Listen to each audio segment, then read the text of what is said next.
I'm J.G. Michael, and this is Parallax Views.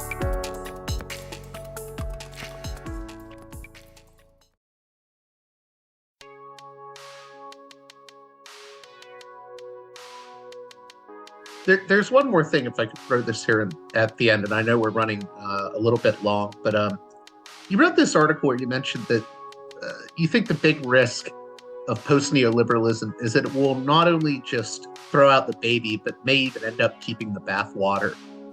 You wrote that in an article in Substack for Most Favored Nations. What did you mean by that? I'm just curious if you could elaborate, if you have the time.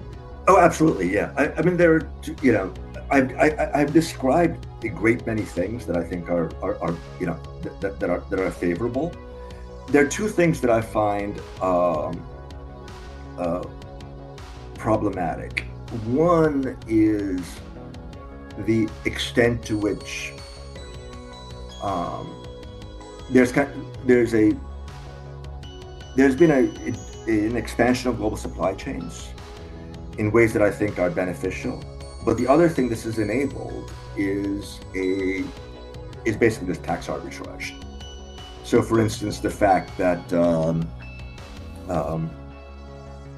a large number of American technology companies ship their intellectual property to a subsidiary in Ireland or Luxembourg or somewhere, and there's no manufacturing happening there or anything. It's just that your IP you basically pay royalties to your IP subsidiary located in a low tax location, and that is something that Brad Setzer, who your followers might know, written a lot about this, and I'm deeply sympathetic. So that's one of the pieces of the bathwater that we may end up keeping, precisely because there's because the constituency of forces is such that, well, we clamp down on wages on imports from countries that are poorer, but the constituency that wants tax arbitrage is much larger.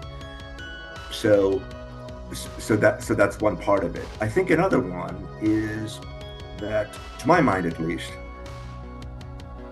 one of the reasons that trade is such a fractious issue in American politics is that there is very little bipartisan agreement on how to fix, or even if to fix, some of the most problematic issues in American life, in American economics that affect a far larger number of people. I think that things like the cost of healthcare, things like housing, where you have not just bipartisan but intra-party disagreements between YIMBYs and NIMBYs, the cost of the cost of higher education,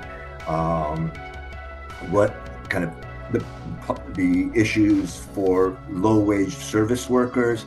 There are a large number of things in the American economy that, to my mind at least, affect a larger number of people than trade. And the absence of an agreement, both within and across parties, about what to do about these things, leads it to be many anxieties, justifiable anxieties, to be displaced onto trade, I think. And that's what I mean by throwing out the baby, keeping the bathwater.